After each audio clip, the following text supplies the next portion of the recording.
مسلم میں ہے، نبی کریم صلی اللہ علیہ وسلم فرماتے ہیں الا ادلکم یمحو اللہ بہ الخطایا ویرفع بہ الدرجات، کیا میں تمہیں ایسا عمل نہ بتاؤں جس عمل کی وجہ سے اللہ تعالیٰ خطاؤں کو، گناہوں کو معاف کر دیتا ہے، اور اللہ جس عمل کی وجہ سے درجات کو بلند کر دیتا ہے۔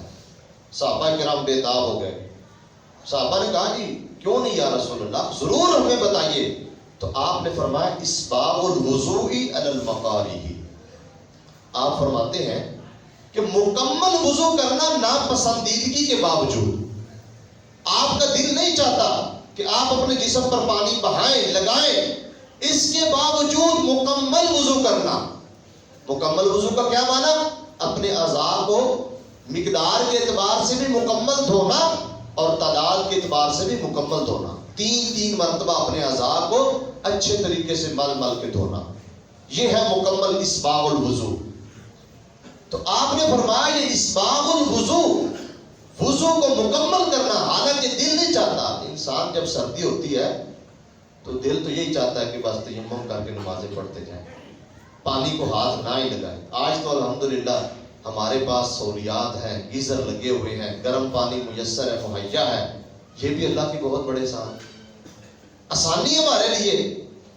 مسجد کے اندر آپ کو گرم پانی میسر ہوتا ہے، ملتا ہے، کتنی بڑی نعمت ہے۔ تو آپ مکمل وضو کریں۔ تو یہ سردیوں کے اندر ناپسندیدگی کے باوجود پانی ٹھنڈا لگتا ہے، پھر بھی اچھے طریقے سے، اچھے انداز سے وضو کرنا۔ وضو کرنا یہ بہت بڑی ایک عبادت ہے۔ اگر انسان صحیح طریقے سے پوری توجہ کے ساتھ وضو کرے نا تو انسان کو دل کو ٹھنڈک محسوس ہوتی ہے، روحانیت پیدا ہوتی ہے۔ جب بندہ اپنے اعضاء کو اچھے طریقے سے مل مل کر دھوتا ہے، نبی کریم صلی اللہ علیہ وسلم نے کیا فرمایا ہے کہ جب انسان وضو کرتا ہے تو اس کے جو ہے نا اعضاء کے گناہ جھڑ جاتے ہیں، حتیٰ کہ آپ نے فرمایا یہ ناخنوں کے نیچے جو گناہ ہوتے ہیں یہ بھی جھڑ جاتے ہیں۔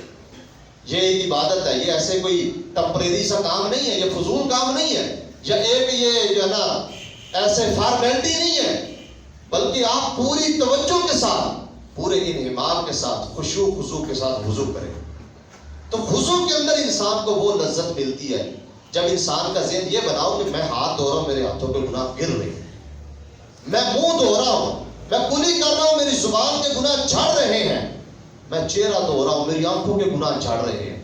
جب بندہ یہ ذہن بنا لیتا ہے تو یقیناً پھر بندہ یہی کوشش کرتا ہے کہ جب میرا وضو ٹوٹے میں وضو کر لوں۔